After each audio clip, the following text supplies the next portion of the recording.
BPM praise, worship songs, inspirational Bible verses, food for souls.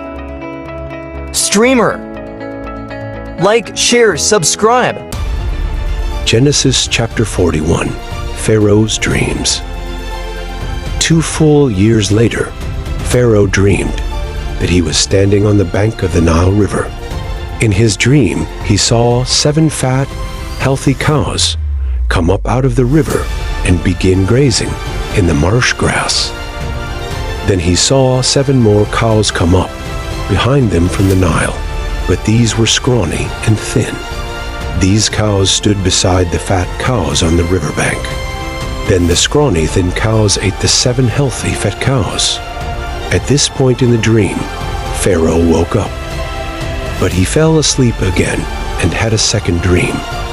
This time he saw 7 heads of grain, plump and beautiful, growing on a single stalk. Then 7 more heads of grain appeared, but these were shriveled and withered by the east wind. And these thin heads swallowed up the 7 plump, well-formed heads. Then Pharaoh woke up again and realized it was a dream. The next morning, Pharaoh was very disturbed by the dreams. So he called for all the magicians and wise men of Egypt. When Pharaoh told them his dreams, not one of them could tell him what they meant. Finally, the king's chief cupbearer spoke up. "Today I have been reminded of my failure," he told Pharaoh. "Some time ago, you were angry with the chief baker and me, and you imprisoned us in the palace of the captain of the guard. One night, the chief baker and I each had a dream, and each dream had its own meaning. There was a young Hebrew man with us in the prison who was a slave of the captain of the guard. We told him our dreams, and he told us what each of our dreams meant. And everything happened just as he had predicted. I was restored to my position as cupbearer, and the chief baker was executed and impaled on a pole. Pharaoh sent for Joseph at once, and he was quickly brought from the prison. After he shaved and changed his clothes, he went in and stood before Pharaoh. Then Pharaoh said to Joseph, "I had a dream last night, and no one here can tell me what it means. But I have heard that when you hear about a dream, you can interpret it. It is beyond my power to do this," Joseph replied.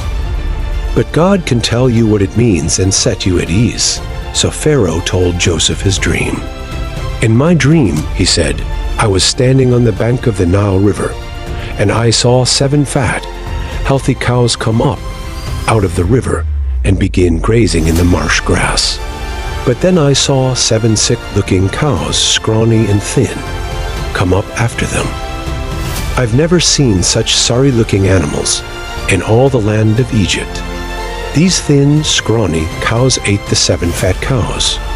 But afterward, you wouldn't have known it, for they were still as thin and scrawny as before. Then I woke up. In my dream, I also saw 7 heads of grain, full and beautiful, growing on a single stalk. Then 7 more heads of grain appeared, but these were blighted, shriveled, and withered by the east wind. And the shriveled heads swallowed the 7 healthy heads. I told these dreams to the magicians, but no one could tell me what they mean." Joseph responded, "Both of Pharaoh's dreams mean the same thing." God is telling Pharaoh in advance what he is about to do. The 7 healthy cows and the 7 healthy heads of grain both represent 7 years of prosperity. The 7 thin, scrawny cows that came up later, and the 7 thin heads of grain, withered by the east wind, represent 7 years of famine. This will happen just as I have described it, for God has revealed to Pharaoh in advance what he is about to do. The next 7 years will be a period of great prosperity throughout the land of Egypt. But afterward, there will be 7 years of famine so great that all the prosperity will be forgotten in Egypt. Famine will destroy the land. This famine will be so severe that even the memory of the good years will be erased. As for having two similar dreams, it means that these events have been decreed by God, and he will soon make them happen. Therefore, Pharaoh should find an intelligent and wise man and put him in charge of the entire land of Egypt. Then Pharaoh should appoint supervisors over the land and let them collect 1/5 of all the crops during the 7 good years. Have them gather all the food produced in the good years that are just ahead and bring it to Pharaoh's storehouses. Store it away and guard it so there will be food in the cities. That way there will be enough to eat when the 7 years of famine come to the land of Egypt. Otherwise this famine will destroy the land. Joseph made ruler of Egypt. Joseph's suggestions were well received by Pharaoh and his officials. So Pharaoh asked his officials, "Can we find anyone else like this man so obviously filled with the Spirit of God?" Then Pharaoh said to Joseph, "Since God has revealed the meaning of the dreams to you, clearly no one else is as intelligent or wise as you are. You will be in charge of my court, and all my people will take orders from you.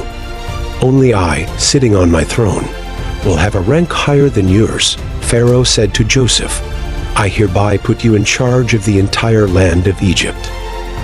Then Pharaoh removed his signet ring from his hand and placed it on Joseph's finger. He dressed him in fine linen clothing and hung a gold chain around his neck. Then he had Joseph ride in the chariot reserved for his second in command. And wherever Joseph went, the command was shouted, "Kneel down." So Pharaoh put Joseph in charge of all Egypt. And Pharaoh said to him, "I am Pharaoh, but no one will lift a hand or foot in the entire land of Egypt without your approval." Then Pharaoh gave Joseph a new Egyptian name, Zaphenath-Paneah. He also gave him a wife, whose name was Asenath. She was the daughter of Potiphar, the priest of On. So Joseph took charge of the entire land of Egypt. He was 30 years old when he began serving in the court of Pharaoh, the king of Egypt. And when Joseph left Pharaoh's presence, he inspected the entire land of Egypt.